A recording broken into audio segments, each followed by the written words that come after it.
जय भीम दोस्तों, मैं हूँ एक्टिविस्ट हितेश। आप देख रहे हैं द दलित टॉक, इसका एक और एपिसोड। आज हमारे साथ मौजूद हैं रजत भाई, रजत मौर्य। इनके चैनल का नाम है बहुजन साहित्य। आप ये बताएं, एक ही मुश्किल काम है साहित्य पर काम करना, आपने साहित्य को चुना, वो भी दलित साहित्य। पहली चीज़ मैं करेक्शन करना चाहूँ कि मैं सिर्फ दलित साहित्य पर काम नहीं करता, मैं बहुजन साहित्य पर काम करता हूँ। दूसरी चीज़ की साहित्य, बेशक इसमें कोई शक नहीं है कि साहित्य पर काम करना या साहित्य किताबों को पढ़ना एक ऐसे दौर में जिस दौर में इंसान का, एक ह्यूमन बीइंग का टाइम स्पेन इतना कम, अटेंशन स्पेन इतना कम होते जा रहा है कि 10 सेकंड से ज़्यादा किसी चीज़ के ऊपर अटेंशन नहीं दे पाता है। उस दौर में किताबों को पढ़ना और उसको फिर पढ़कर बताना ये कठिन काम है। पर हम एक ऐसी विरासत को अपने कंधे पर लेके चल रहे हैं जो कि जिसने बड़ी मुसीबतें झेल के हम लोगों को यहाँ तक पहुँचाया।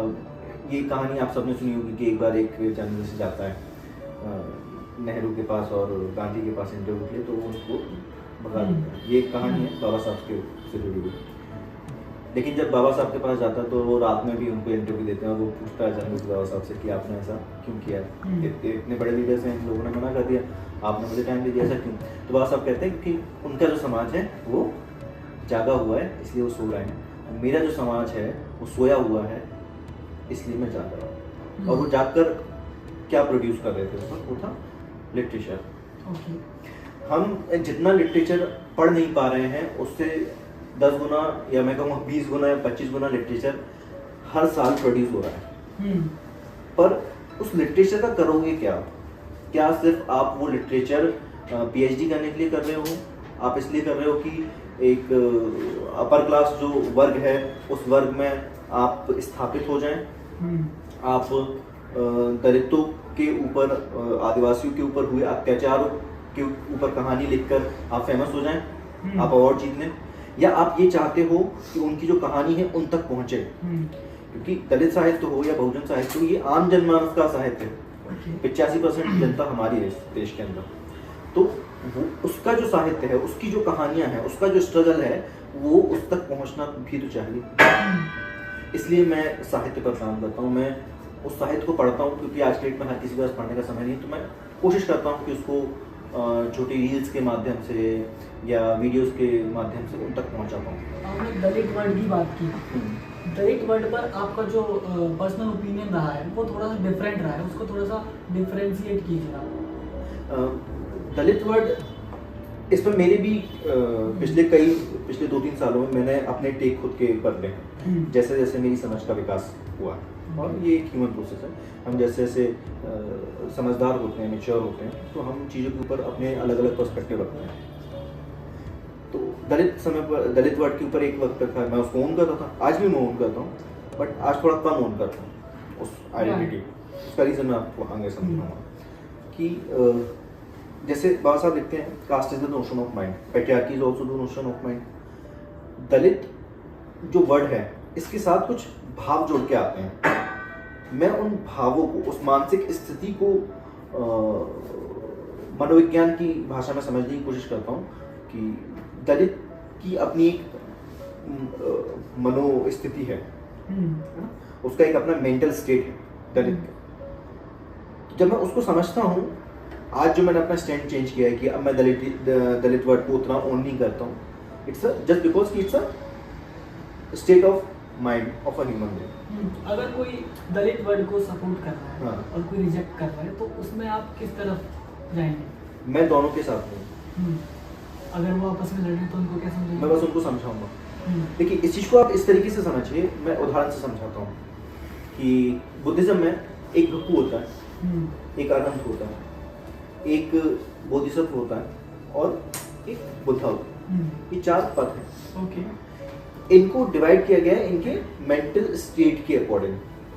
किसका कितना मेंटल स्टेट है, किस मेंटल स्टेट पर है, उसके अकॉर्डिंग इन चारों को डिवाइड किया गया है। तो हम इसको इस तरीके से समझते हैं कि एक जो दलित है वो दलित होने से पहले एक हिंदू है, समझ रहा है खुद को। तो अब इसमें मैं आपको 4 स्टेट देता हूँ, हिंदू, दलित, अम्बेडकर एंड बुद्धिस्ट, या दलित बुद्धिस्ट, या माफी चाहूंगा अम्बेडकर बुद्धिस्ट कह सकते हैं। तो जब वो हिंदू है तो वो गुलाम है ना? तो उसकी मेंटल स्टेट वैसी है, वो सेल्फ रिस्पेक्ट को नहीं समझता, वो उस दायरे के भीतर ही रह के काम करना चाहता है, वो अपने ऊपर हो रहे अत्याचार को समझने के भी काबिल नहीं। और इसमें कोई दोहराए नहीं है, मैं खुद उस स्थिति में था जब मैं 9 दुर्गा के फास्ट कर रहा हूँ, मैं बजरंग हनुमान चालीसा में ऊपर उठ चुके हैं। हाँ, तो वो एक स्टेट थी मेरे माइंड की, है ना? ओके। तो उसको हम कहेंगे कि वो हिंदू है। फिर आता है एक टाइम पर इंसान खुद को दलित समझने लगता है, मतलब वो ये समझता है कि मैं हिंदू तो नहीं हूँ, मैं दलित हूँ। ओके। जब वो ये एक्सेप्ट कर रहा है कि मैं दलित हूँ, तो उसकी मनोअवस्था क्या है, वहां पर वो अपना एसेशन कर रहा है। उस ड्यूरेशन में वो जो दलित वर्ड जिसको कहा जा रहा है, मैं उसको एक मेंटल स्टेट कह रहा हूँ, उस समय में वो अम्बेडकरिज्म को समझ रहा है। और कई लोग आपने देखा होगा कि वो मार्क्सिज्म को भी समझते हैं। वो वहां पर वो एक्सप्लोर कर रहा है चीजों को, है ना? उसके बाद जब वो अम्बेडकर को पढ़ लेता है, जब वो बाबा साहब को पढ़ लेता है, तब वो खुद को कहता है कि मैं अम्बेडकर। जब वो बाबा साहब तक पहुंचता है, फिर उसे पता चलता है कि मैं बाबा साहब का जो सपना था कि हमें प्रबुद्ध भारत बनाना है और वो बुद्धिज्म से होगा, हमें बुद्धमय भारत बनाना है, तब फिर वो जाके बुद्धिस्ट होता है। क्योंकि ये 4 अलग अलग स्टेट हैं, तो अगर कोई लड़ता है तो मुझे लगता है कि वो अपने समाज को बेहतर ढंग से नहीं समझ रहा है। इसी से मेरा अगला सवाल है, प्रबुद्ध भारत। आपका जो मेजर फोकस रहता है वो बुद्धिज्म के थ्रू बदलाव का रहता है, तो बुद्धिज्म के थ्रू जो आपका बदलाव है उसको आप किस तरीके से देखते हैं? क्योंकि ये एक तरीके से बहुत स्लो प्रोसेस कह सकते हैं हम इसको। ये स्लो प्रोसेस है, पर ये एक बार अगर हो जाएगी तो बहुत लंबे टाइम तक रहेगी। इसको इस तरीके से समझिए कि इवोल्यूशन जो होता है समाज का, वो बहुत धीरे होता है। एग्जाम्पल, हमारी कमर के नीचे पहले एक पूंछ हुआ करती थी, इवोल्यूशन के दौरान वो गायब हो गई, तो उसमें समय लगा, लेकिन क्या अब वो वापस आ सकती है? नहीं आ सकती। अगर कभी हो सका कि उसकी हमें जरूरत पड़े, जो कि मुझे नहीं लगता कि वो मानव सभ्यता में कभी जरूरत पड़ेगी उसकी, तो नहीं आएगी, राइट? वैसे ही मैं बुद्धिज्म के थ्रू जो चेंजेस आएंगे, जो बाबा साहब देखते थे कि बाबा साहब ने ऐसे कैसे लिखा, बुद्ध एंड कार्ल मार्क्स, तो उसमें वो दोनों कंपैरिजन कर रहे हैं, तो वो कहते हैं कि बुद्धिज्म से जो चेंजेस आते हैं, वो जो आएंगे वो बहुत ज़्यादा पॉजिटिव रहेंगे, वो बहुत लंबे समय तक रहेंगे। उसका कारण क्या है कि बुद्धा इंसान के मन पर काम करने का बात करते हैं। बुद्धा ने एक विपस्सना की टेक्निक दी, क्योंकि पहले भी थी, विपस्सी बुद्ध नाम से एक चीज आप लोगों को समझाएंगे कैसे इफेक्टिव वे में? इफेक्टिव वे में अभी जस्ट क्योंकि मैं एक इंडिविजुअल पर्सन हूँ, मैं किसी टीम के साथ वर्क नहीं करा, किसी ऑर्गेनाइजेशन के साथ काम नहीं करा, तो जो मेरे पास मीडियम है, यूट्यूब हो गया, इंस्टाग्राम हो गया, है ना, आर्टिकल्स हो गए, वेबसाइट बना के, इसके थ्रू मैं बुद्धिज्म को प्रमोट करता हूँ। मेरा ये है कि लोग घर में बुद्धा की फोटो लगा लेंगे, लेकिन वो खुद बुद्धिज्म एक्सेप्ट नहीं कर रहे। ये हमारे समाज का खोखलापन है। तो अब क्योंकि उनको बाबा साहब तो चाहिए, क्योंकि बाबा साहब एक ब्रांड है आज की डेट में, तो उनको बाबा साहब तो चाहिए, लेकिन बाबा साहब का जो काम अधूरा है वो नहीं करना चाहते। आप देखिए ना, आप अपने आसपास देखिए, मैक्सिमम जो यूट्यूबर्स हैं वो क्या कर रहे हैं? They all are working around the atrocities. Nobody is talking about the culture of, you mean root? Yes, we can say it root. देखिए, जिस एक कल्चर, बिना कल्चर का जो समाज होता है ना, कल्चर को हिंदी में कहते हैं संस्कृति। बिना संस्कृति का समाज रीढ़ विहीन समाज होता है।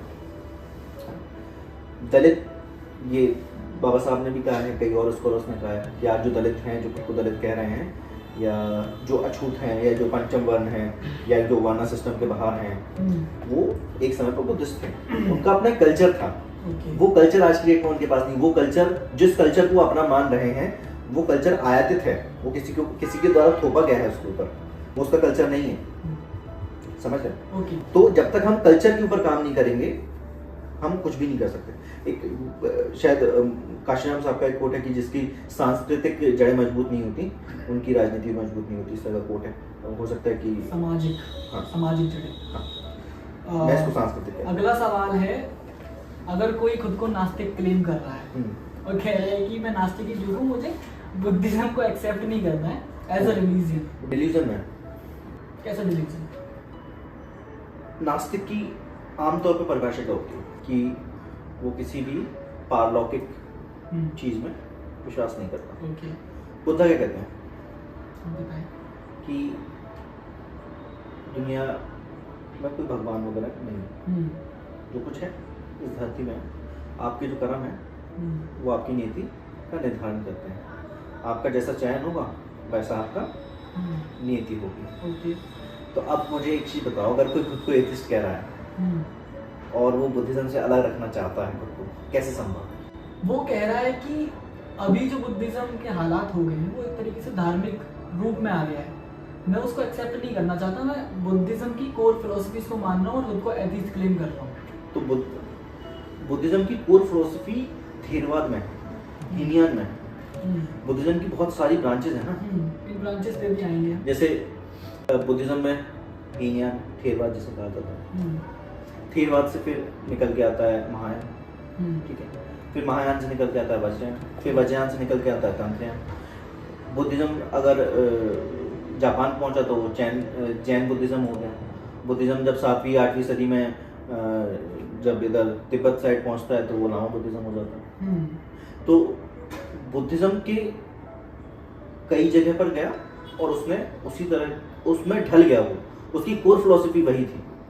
कोर फिलोसफी क्या थी कि दुख है, दुख का कारण है और दुख का निवारण है, दुख के निवारण का मार्ग है, जो 4 आर्य सत्य है ना।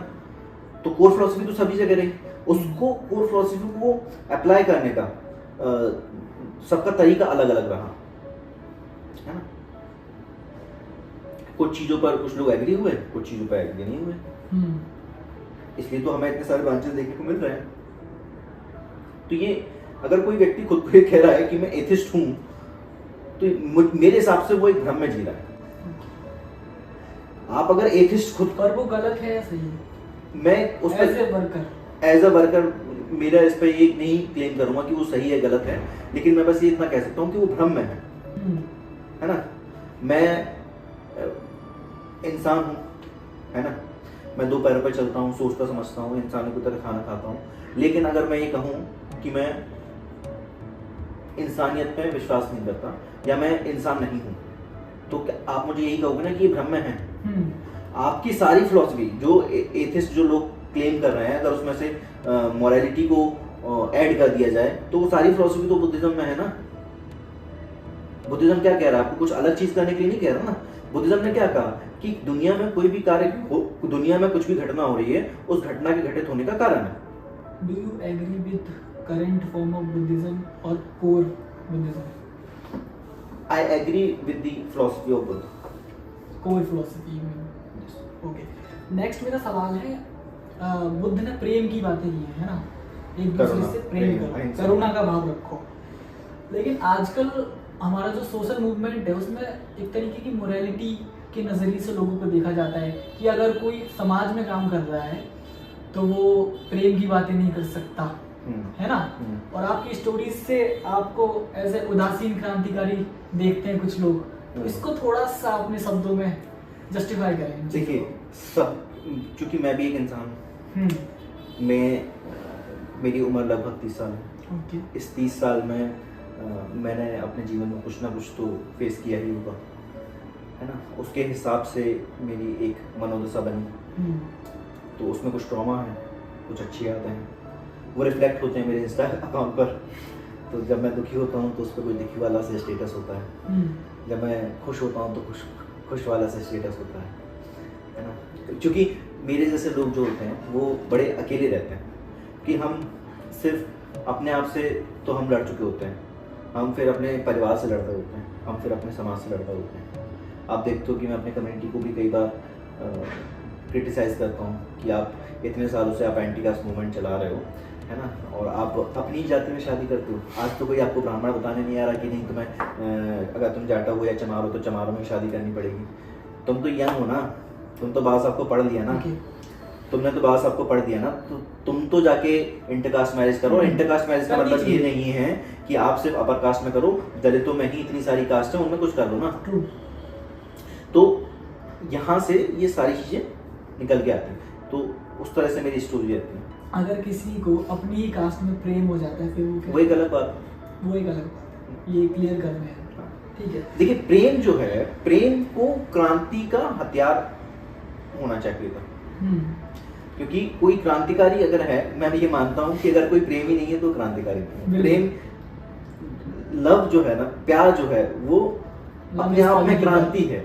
Love is political, love is also political, but love is also revolutionary, yes, है ना।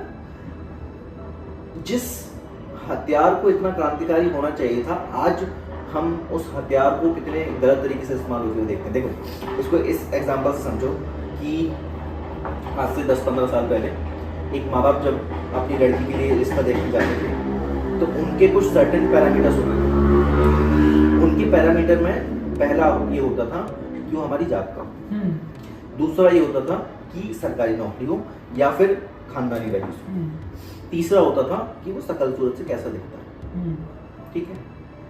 आज जब कोई लड़की अपने लिए रिश्ता देख रही है तो क्या वो इन चीजों के अलावा कुछ देख रही है? ये मैं कैसे बोल सकता? मुझे जो लगता है कि अधिकतम लड़कियां नहीं देख रही हैं। कुछ अपवाद हो सकते हैं, हो सकता है कि इस पे मुझे ट्रोल किया जाएगा, but this is the fact, this is the hard reality of ground, है ना। एक लड़का जब रिश्ता देख रहा है तो पैरामीटर्स पहले क्या होते थे, अब ये लड़के के पर्सपेक्टिव से बता रहा हूँ कि जब लड़के के परिवार वाले जब लड़की देखते थे तो क्या देखते थे, सुंदर हो, गोरी हो और घरेलू। आज लड़का क्या देख रहा है, लड़का ये देख रहा है कि सुंदर वाइफ हो और घरेलू हो। कुछ लड़के हैं जो कहते हैं कि हमें कामकाजू महिला भी चाहिए, लेकिन चाहिए वो कहते हैं, लेकिन जब अरेंज मैरिज की बात आती है तो फिर वही वो उसमें सेटल डाउन हो जाते हैं कि ठीक है, पैरामीटर्स वही हैं, समझ रहे हो, रोल चेंज हो गए हैं। पहले घर वाले देखते थे, अब लड़का लड़की देख रहे हैं, लेकिन पैरामीटर्स वही हैं बेसिकली। तो हमने प्रेम को भी इस्तेमाल कर दिया। हम अब जो मैंने आपको लिस्ट बताई थी, पैसा होना चाहिए, है ना, खानदानी रईस होना चाहिए। अब ये हो गया है जब लड़की या लड़का कोई पार्टनर देख रहे हैं तो शकल देखते हैं वो, उसकी शकल कैसी है ना। फिर वो देखते हैं कि अच्छा वेल सेटल्ड है, नौकरी में है, बिजनेस कैसा है, अच्छा। लड़का हो चाहे लड़की हो, वो उनके पैरामीटर्स तो वही हैं, बस सीक्वेंस कुछ चेंज हो गए हैं कि भाई लड़का है, लड़की सुंदर होना चाहिए। मतलब पहले वो देख रहे हैं कि दिख कैसा रहा है लड़का या लड़की सुंदर है, गोरी है, उसके कील मुहासे तो नहीं है, उसके एक व्यक्ति जो आपका जीवन साथी होना चाहिए, उसके साथ मिलना चाहिए आपके आइडियोलॉजी, वो आपका सम्मान कितना करता है, बतौर पार्टनर वो आपके साथ कितना सम्मानित है, ये मेरा व्यू है। लेकिन हम वो सारी चीजें अलग कर रहे हैं, और ये मैं ओल्डर जनरेशन की बात नहीं कर रहा हूँ, ये मैं यंगर जनरेशन की पढ़े लिखे युवक की बात कर रहा हूँ। You mean if you love someone, you should respect it. Yeah. Him or her, yeah, them, okay. Whatever the gender. And love is anti-caste. Love is anti-caste. True. अब थोड़ा सा आपके काम से जुड़ा सवाल है। आप काम करते हैं लिटरेचर में, हमने देखा है कि लिटरेचर की जो व्यूअरशिप है उसका ग्राफ काफी नीचे रहता है। ऐसे में आपको अपना चैनल भी चलाना है, साथ में ये भी देखना है कि मेरा जो इकोनॉमिक स्टेटस है वो बेटर है या नहीं है, उस पर आपका अभी जो पॉइंट ऑफ व्यू है, बिकॉज आप जॉब भी करते हैं, फिर चैनल भी देखते हैं। सिर्फ चैनल भी देख सकते थे आप? नहीं। क्यों? अगर मैं सिर्फ चैनल देखूंगा, ये चीज़ मैंने कहीं नहीं शेयर की है, मैं पहली बार शायद कर रहा हूँ शेयर। मैंने 2-3 साल तक सिर्फ चैनल पर काम किया। 2 साल में मेरे ऊपर कर्जा हो गया तकरीबन 4 लाख 4.5 लाख रुपए के आसपास। 1 साल मुझे फंडिंग मिली जो कि बाहर के थे, इंग्लैंड के हैं और उनका मैं हमेशा जहाँ भी रहता हूँ मैं उनका शुक्रिया अदा करता हूँ, क्योंकि वैसे मैं वो 1 साल तक और लॉन्ग फॉर्म वीडियोज़ में डाल पाया। उन्होंने मुझे 10,000 पर मंथ की फंडिंग दी, उससे मैं कुछ टाइम तक सस्टेन कर पाया। फिर जब वो फंडिंग बंद होगी तो फिर मुझे अल्टीमेटली फिर मुझे जॉब की तरफ जाना पड़ा, क्योंकि एक बेसिक खर्चा भी अगर आप नहीं उठा पा रहे हो तो फिर आप कैसे सर्वाइव करोगे। ये वो समय नहीं है ना। आपके दिमाग में कभी नहीं आया कि मैं लिटरेचर पे काम छोड़ करके थोड़ा मूवमेंट में ऐसा काम करूं जिससे व्यूअरशिप मेरी बेटर रहे? नहीं, मैं वो नहीं कर सकता, क्योंकि जो सब काम कर रहे हैं मैं भीड़ का हिस्सा नहीं होना चाहता। It's quite simple. मैं भीड़ का हिस्सा नहीं बन सकता किसी भी कीमत पर। आज की डेट में आप देखिए, मैंने आपको शुरुआत में अभी कहा थोड़ी देर पहले कि सारे जो मैक्सिमम जो चीज हो रही है, मैक्सिमम जो लोग काम कर रहे हैं वो अराउंड दी एट्रोसिटी वर्क कर रहे हैं। वो या तो कोई एट्रोसिटी की खबर बना के डाल रहा है, कोई पोस्ट बना के डाल रहा है ना। उसमें आपका कल्चर कहाँ है? आप ये तो बता रहे हो कि यहाँ दिक्कत हुई है, यहाँ इसका बलात्कार हो गया, यहाँ इसको मार दिया गया, यहाँ किसी को दाढ़ी की वजह से उसको मार दिया गया है ना, किसी को कपड़े पहनने की वजह। तो सब जगह इतना नेगेटिविटी है ना, और मैं उस चीज पर कैसे मैं काम करके, वो बहुत इजी है। मैं फ्रैंकली बताऊं, एक किसी जगह मैं डिस्करेज नहीं कर रहा, जो भी लोग वैसा काम कर रहे हैं वो जरूरी है, बट किसी भी चीज की अति हो जाती है, हर व्यक्ति वही करने लगे। आप इंस्टाग्राम ओपन करके देखो, एक ही खबर के आपको बहुत सारे वर्जन मिल जाते हैं। हमारे पास हर क्षेत्र में काम करने की जगह है ना। हमें हर क्षेत्र में काम करना चाहिए। सिर्फ एक ही चीज मैं एक उदाहरण में दे रहा हूँ। एक कांड हुआ था जिसपे एक शेड्यूल टाइप का व्यक्ति था, उसके मुंह पर पेशाब कर दिया था। उस दिन मैं तकरीबन 1-1.5 घंटे तक इंस्टाग्राम चलाते रहा, वही आते रहा। और ये सिर्फ मेरे साथ नहीं हो रहा था, मेरी एक महिला मित्र है उनके साथ भी हो रहा था, और ये मैक्सिमम लोगों के साथ हो रहा था, मेरे साथ भी। हाँ। तो सोचो ना आप, वो होड़ कितनी है। वो होड़ क्या सिर्फ सूचना पहुंचाने तक की है, या वो होड़ इस बात की है कि अगर मैं इसे अपने चैनल पर डालूं, अपने YouTube चैनल पर डालूं या इंस्टाग्राम पर डालूं तो मेरे फॉलोअर्स बढ़ेंगे, मुझे रीच मिलेगी। हमें ये समझना पड़ेगा ना। जब तक आप ये नहीं समझोगे तब तक कोई सेंस नहीं। एट्रोसिटीज पर भी अपना वो चमकाना चाह रहे हैं। एग्जैक्टली। मतलब जो अपर कास्ट है, जो सवर्णा है, जो ब्राह्मणवादी है, उन्होंने तो हमारे श्रम पर मौज की है, लेकिन हमारे अपने ही लोग हमारे दर्द पर भी मौज कर रहे हैं। थोड़ा सा आपके कंटेंट से जुड़ा सवाल है। आप क्लेम करते हैं कि मैं स्प्रेड कर रहा हूँ बुद्धिज्म की फिलोसफीज को, लेकिन कमेंट में लोग आते हैं और आपको एंटी हिंदू साबित कर देते हैं। हाँ, तो मैं एंटी हिंदू हूँ। बाय। मैं ऐसे धर्म के खिलाफत क्यों नहीं करूँगा जिस धर्म के धर्मशास्त्रों में लिखा गया है कि अछूतों के साथ इस तरह का व्यवहार होना चाहिए, शूद्रों के साथ इस तरह का व्यवहार होना चाहिए, या महिला के साथ इस तरह का व्यवहार होना चाहिए। मैं क्यों उसकी खिलाफत नहीं करूँगा? आप रिफॉर्म के साथ क्यों नहीं? फिर मैं रिफॉर्म के साथ हूँ, पर मैं इसको नहीं हो सकता ना। बाबा साहब ने खुद लिख के गए कि हिंदुइज्म में रिफॉर्म नहीं हो सकता। अगर आपको रिफॉर्म करने हैं तो आपको सारी ऋचाएं, सारे वेदों की जो ऋचाएं हैं दोबारा लिखनी पड़ेंगी। क्या हिंदू धर्म को मानने वाले, मैं उसे ब्राह्मण धर्म कहता हूँ, क्या ब्राह्मण धर्म को मानने वाले लोग इसके लिए तैयार हैं कि वो वेदों की ऋचाएं बदल दें? रामायण के वो श्लोक बदलने के लिए तैयार हैं? रामायण को बदलने के लिए तैयार हैं? या जहाँ जहाँ पर भी दलितों, शूद्रों, महिलाओं के खिलाफ जो बातें लिखी हैं, क्या उन सबको बदलने के लिए तैयार? मैं ऐसे किसी भी धर्म को क्यों मानूं? मैं उनको जाके गाली नहीं दे रहा, पर मैं मानता नहीं हूँ। अब उसको अगर वो एंटी हिंदू मानते हैं, मैं इस टैग को, इस तमगे को बहुत गर्व के साथ ओन करता हूँ। I am anti Hindu. आपने इतने सालों तक हमारे समाज का शोषण किया है। मैं आपके क्या, मैं किसी भी धर्म के, जो धर्म समता, बंधुता, भाईचारे के खिलाफ है, मैं उसका समर्थन नहीं कर सकता, मैं उसके खिलाफ ही रहूँगा। अब हम लास्ट के कुछ क्वेश्चंस ले लेते हैं। आप जो काम कर रहे हैं, जैसा कि मैंने बताया कि आपको लोग एंटी हिंदू बोलते हैं और कमेंट्स में धमकियां भी देते हैं और डीएम में भी जरूर देते हैं। बिल्कुल। सेफ्टी को लेकर आपका क्या कंसर्न रहता है? सेफ्टी को लेकर ऐसा तो बहुत कंसर्न नहीं है। देखिए, आज की डेट में जो पूरा सिस्टम है वो ब्राह्मणवादियों के हाथ में है। तो आप चाहे जितनी सेफ्टी आप कर लीजिए, वो कुछ नहीं है। ये डर लगता है, लेकिन डर की वजह से मैं अपना काम नहीं कर सकता। डर तो लगता है, बेशक मुझे लगता है, कि कल के दिन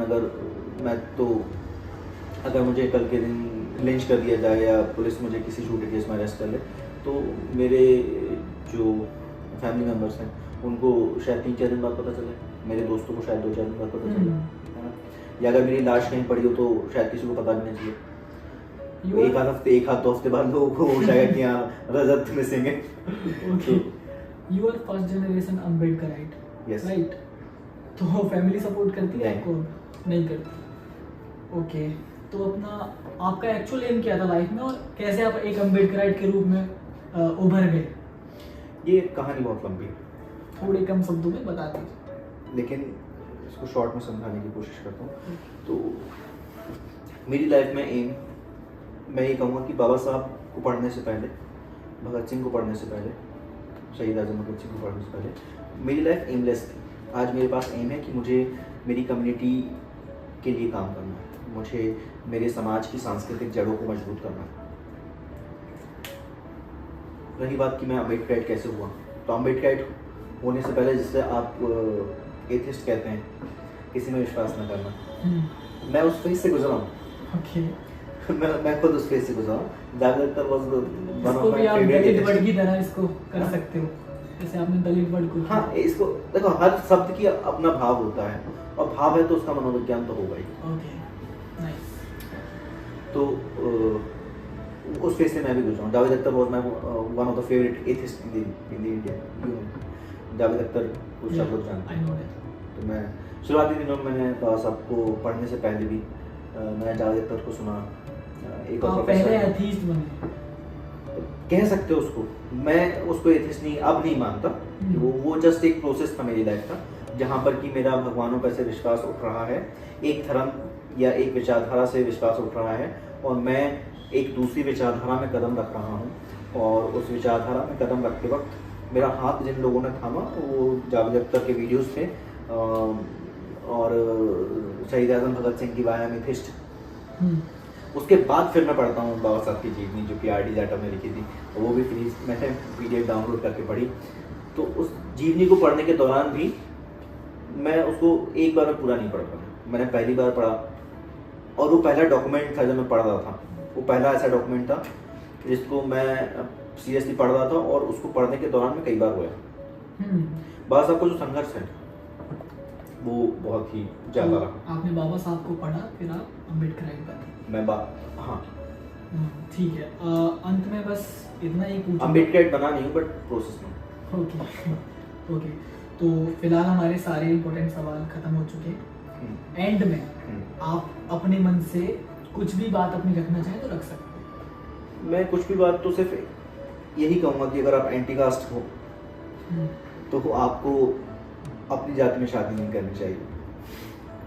अगर आप कहते हो खुद को एंटी कास्ट, अगर आप खुद को अम्बेडकराइट कहते हो, तो आपको अपनी जाति पे शादी नहीं करनी चाहिए, और जितना जल्दी हो सके आप अपनी सामाजिक, आध्यात्मिक, धार्मिक गुलामियों को छोड़कर, उनको त्याग कर, उनसे आज़ाद होकर बुद्ध की शरण में जाइए, क्योंकि वही एक जगह है जहाँ जाकर आप मानसिक रूप से भी विकसित हो सकते हैं। क्योंकि बुद्धा की फिलॉसफी ऐसी है, बुद्धा कहते हैं कि भाई दुख को अपना लो। जब आप दुख को अपना लेते हो तो बहुत सारी समस्याएं अपने आप खत्म हो जाती हैं। बुद्धा कहते हैं कि हर चीज़ के घटित होने के घटना के पीछे, हर घटना के घटित होने का कुछ ना कुछ कारण होता है। तो जब आप उस कारण को समझते हो तो आप खुद के प्रति भी बड़े सहज हो जाते हो, और दूसरे के प्रति भी। मतलब अगर कोई आगे आपसे चिल्ला भी रहा है तो पहले आपके जहन में आना चाहिए कि वो क्यों चिल्ला रहा है। अगर आप खुद रो रहे हो तो आपके जहन में आना चाहिए कि आप क्यों रो रहे हो, है ना, उसकी वजह क्या है।